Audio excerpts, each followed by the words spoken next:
नमस्कार दोस्तों, स्वागत है आपका वनडे एग्जाम सेंटर में। दोस्तों, आज के वीडियो में हम लोग भारतेंदु हरिश्चंद्र की निबंध शैली के बारे में अध्ययन करेंगे और जानेंगे कि भारतेंदु हरिश्चंद्र की निबंध शैली में कौन कौन सी विशेषताएं पाई जाती हैं। चलिए बिना देर के वीडियो को शुरू करते हैं। भारतेंदु हरिश्चंद्र एक युग प्रवर्तक गद्यकार हैं, यानी इनके द्वारा ही प्रमुख रूप से खड़ी बोली गद्य का प्रवर्तन किया गया था। उन्होंने न केवल खड़ी बोली हिंदी को साहित्य की मुख्य धारा में स्थापित किया, बल्कि निबंध विधा को जीवंत बनाया, सशक्त बनाया और उसको बहुआयामी रूप भी प्रदान किया। भारतेंदु जी की निबंध शैली न तो कृत्रिम थी, यानी कि बनावटी नहीं थी, और न ही केवल पांडित्य प्रदर्शन का माध्यम था, यानी इसके माध्यम से वे अपनी विद्वता का प्रदर्शन भी नहीं करते थे। उनकी शैली विषय के अनुसार बदलती रहती थी, उद्देश्य के अनुसार बदलती रहती थी और पाठक की मानसिकता के अनुसार ढलने वाली अत्यंत लचकदार और प्रभावकारी शैली थी। यानी जिस प्रकार का विषय होता था, जिस प्रकार का उद्देश्य होता था, जिस प्रकार के पाठकों के लिए लिखते थे, उसी प्रकार के निबंध शैली का प्रयोग भारतेंदु हरिश्चंद्र के द्वारा किया जाता था। भारतेंदु जी की निबंध शैली का वर्गीकरण मुख्य रूप से दो भागों में किया जाता है। पहला है मुख्य शैली, जिसको शास्त्रीय शैली भी कहा जाता है। दूसरा है गौण शैली। दोनों का अध्ययन हम लोग यहाँ पर करेंगे। पहले मुख्य शैलियों के बारे में जान लेते हैं। भारतेंदु जी ने 4 प्रकार के मुख्य शैलियों का प्रयोग किया है। एक एक करके चारों का अध्ययन हम लोग यहाँ पर करेंगे। पहली जो शैली है उसका नाम है विचारात्मक एवं विश्लेषणात्मक शैली। जब भारतेंदु जी धर्म पर बात करते हैं, समाज सुधार पर बात करते हैं, राजनीति या इतिहास जैसे गंभीर और चिंतनशील विषयों पर लिखते हैं, तब उनकी जो शैली होती है वो विचारात्मक और विश्लेषणात्मक शैली होती है। तब इस शैली का प्रयोग उनके द्वारा किया जाता है।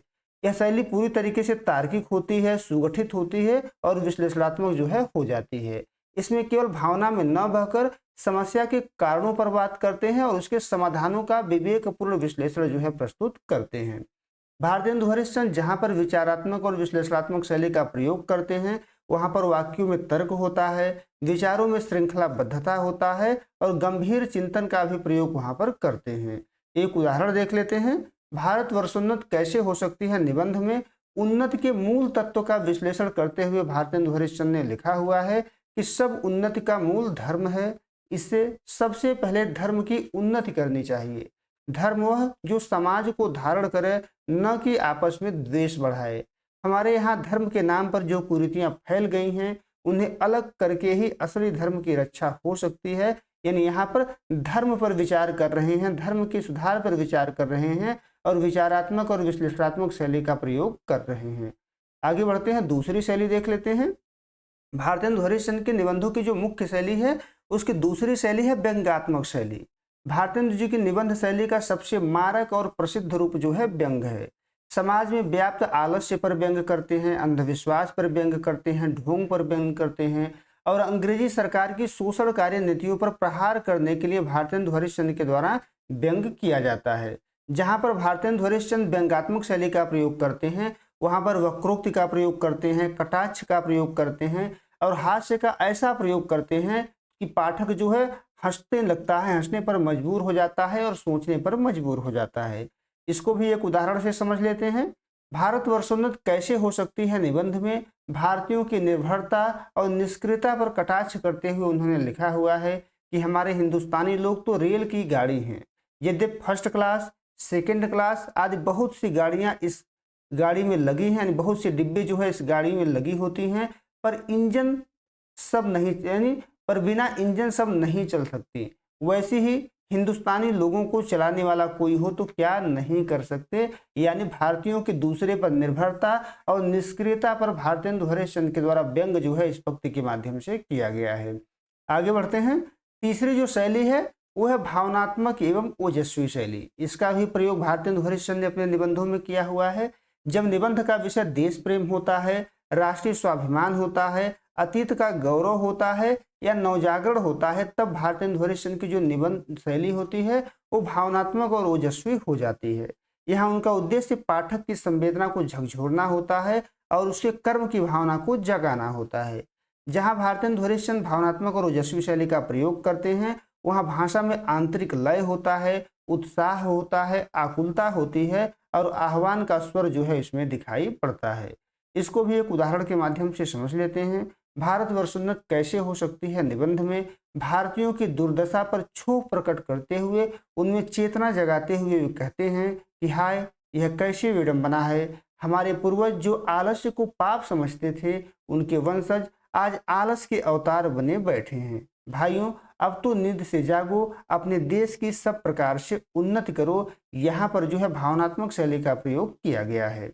आगे बढ़ते हैं, निबंध शैली की अगली जो है निबंध शैली देख लेते हैं भारतेंदु हरिश्चंद्र की।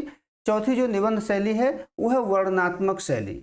समाज की तात्कालिक स्थितियों, यथार्थ परिदृश्यों और ऐतिहासिक या भौगोलिक संदर्भों का खाका खींचने के लिए उन्होंने वर्णनात्मक शैली का प्रयोग किया हुआ है। इसमें वे किसी भी स्थिति का यथार्थ चित्र पाठक के सामने उपस्थित कर देते हैं। जहाँ पर वर्णनात्मक शैली का प्रयोग करते हैं वहाँ पर वाक्य जो है सरल होता है और सुबोध होता है और यथार्थवादी विवरण जो है प्रस्तुत करते हैं। इसको भी एक उदाहरण के माध्यम से हम लोग समझ लेते हैं। भारतवर्षोन्नत कैसे हो सकती है निबंध में ब्रिटिश राज्य की सुविधाओं और भारतीयों की स्थिति का वर्णन करते हुए वे लिखते हैं कि अंग्रेजी राज्य में सब प्रकार की सुविधाएं हैं, रेलवे है, तार है, विद्या का प्रचार है, पर हमारा दुर्भाग्य देखो कि इस सब के होते हुए भी हम यहाँ जहाँ के तहाँ पड़े हैं। काश हम इस समय का लाभ उठा पाते। यानी अंग्रेजी राज्य में सब कुछ है लेकिन हम इसका लाभ नहीं उठा पा रहे हैं। ये वर्णनात्मक शैली का प्रयोग यहाँ पर भारतेंदु हरिश्चंद्र के द्वारा किया गया है। अब गौण शैलियों के बारे में देख लेते हैं कि किन किन गौण शैलियों का प्रयोग किया गया है। गौण शैलियों का भी प्रयोग भारतेंदु हरिश्चंद्र ने किया हुआ है। मुख्य शैलियों को अधिक प्रभावकारी, रोचक और जन सामान्य के ग्राह्य बनाने के लिए भारतेंदु जी ने कुछ गौण शैलियों का सहारा लिया हुआ है। गौण शैली में पहली शैली है वार्तालाप एवं आत्मीय शैली, जिसको संवाद शैली के नाम से भी जाना जाता है। भारतेंदु जी के निबंधों की सबसे पहली और बड़ी विशेषता उनकी आत्मीयता है। वे शिक्षक या उपदेशक की तरह दूर खड़े होकर के आदेश नहीं देते, बल्कि अपने पाठकों या श्रोताओं के बीच बैठकर सीधे बातचीत करते हैं। यानी जब निबंधों के माध्यम से कोई बात कहते हैं तो ऐसा लगता है कि पाठक से बातचीत कर रहे हैं। उनकी यह शैली अत्यंत स्वाभाविक और पाठक को जोड़कर रखने वाली है। वे अपने निबंधों में पाठकों को सीधे संबोधित करते हैं, जिससे पाठक को लगता है कि लेखक केवल उसी से संवाद कर रहा है, लेखक उसी से बातचीत कर रहा है। एक उदाहरण के माध्यम से इसको समझ लेते हैं। भारतवर्षोन्नत कैसे हो सकती है निबंध के प्रारंभ में ही वे देशवासियों को आलस्य त्यागने का आह्वान करते हुए कहते हैं कि अब भी तुम लोग अपने को न सुधारो तो तुम ही रहो, और सुधारना भी ऐसा होना चाहिए कि सब बातों में उन्नति हो। ऐसा लग रहा है कि अपने पाठकों से भारतेंदु हरिश्चंद्र बात कर रहे हैं। यहाँ कोई कृत्रिमता नहीं है, बल्कि एक हितैषी का प्रत्यक्ष और आत्मीय संवाद है। यानी संवाद स्थापित करते हुए भारतेंदु हरिश्चंद्र इस पंक्ति में नजर आते हैं। गौण शैली की जो दूसरी शैली है वह है दृष्टांत एवं लोक उदाहरण शैली। भारतेंदु जी जब अपनी बात को जन सामान्य तक पहुंचाने के लिए लोक जीवन से जुड़े दैनिक उदाहरणों और दृष्टांतों का प्रचुरता से प्रयोग करते हैं। वे सिद्धांतों को भारी भरकम दार्शनिक शब्दावली में नहीं, बल्कि घरेलू और दैनिक जीवन के अनुभवों से स्पष्ट करते हैं। वे राजा महाराजाओं से लेकर के साधारण किसान, कारीगर और महिलाओं तक के जीवन के उदाहरण अपने निबंधों में पिरोते हैं। यानी जहाँ पर उदाहरण देते हैं, जहाँ पर दृष्टांत देते हैं, वहाँ पर दृष्टांत एवं लोक उदाहरण शैली का प्रयोग किया गया है। एक उदाहरण के माध्यम से समझ लेते हैं। भारतवर्षोन्नत कैसे हो सकती है निबंध में समय के महत्व और विदेशी वस्तुओं पर निर्भरता को समझाने के लिए वे लिखते हैं कि देखो, छोटे छोटे देश जैसे इंग्लैंड, जर्मनी, जापान आदि कैसे उन्नति कर गए, और तुम अपने घर में दिया सलाई यानी कि माचिस भी विदेश से मंगाते हो। तुम्हें शर्म नहीं आती कि जो कपड़ा तुम पहनते हो वह भी दूसरे देश का बुना हुआ है। यानी यहाँ पर उदाहरण देकर के समझा रहे हैं। यानी दृष्टांत शैली या उदाहरण शैली का प्रयोग यहाँ पर किया गया है। माचिस और कपड़े जैसे साधारण लोक दृष्टांतों का प्रयोग करके वे बात को सीधे पाठक की चेतना से जोड़ देते हैं। अगली जो निबंध शैली है वह समावेशी एवं समन्वयवादी शैली। भारतेंदु जी की शैली की एक अत्यंत प्रगतिशील विशेषता उनका समन्वयवादी दृष्टिकोण है।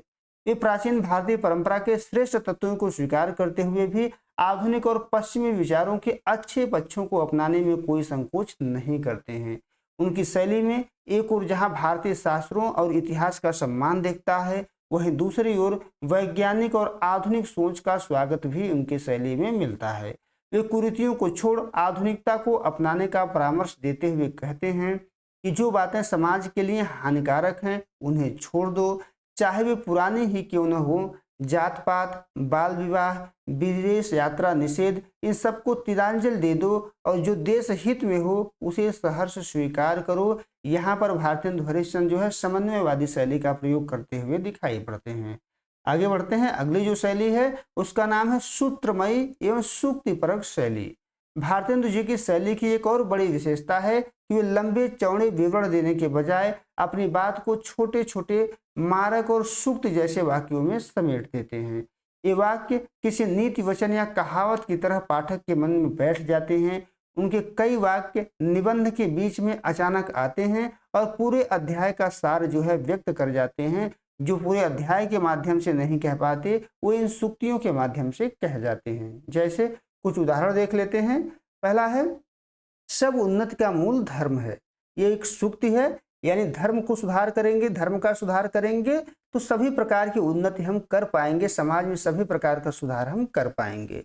अगला जो सूक्ति है, आलसियों का कोई देश नहीं होता, जो समय बीत गया वह फिर हाथ नहीं आने का। ये सभी सूक्तियों का प्रयोग भारतेंदु हरिश्चंद्र के द्वारा किया गया है। ये छोटे छोटे वाक्य उनकी शैली को गागर में सागर भरने की क्षमता जो है प्रदान करते हैं। अंत में हम लोग निष्कर्ष देख लेते हैं। भारतेंदु हरिश्चंद्र की निबंध शैली शास्त्र और व्यवहार का सुंदर संतुलन है, जहां उन्होंने विचारात्मक, व्यंग्यात्मक, भावनात्मक और वर्णनात्मक जैसी मुख्य शैलियों के माध्यम से निबंध को एक ठोस और गंभीर आधार दिया। वहीं संवादात्मक, दृष्टांतपरक और हास्य विनोद जैसी गौण शैलियों और तकनीकों के प्रयोग से उसे आम जनमानस के लिए सहज और रोचक बनाया। भारतवर्षोन्नत कैसे हो सकती है?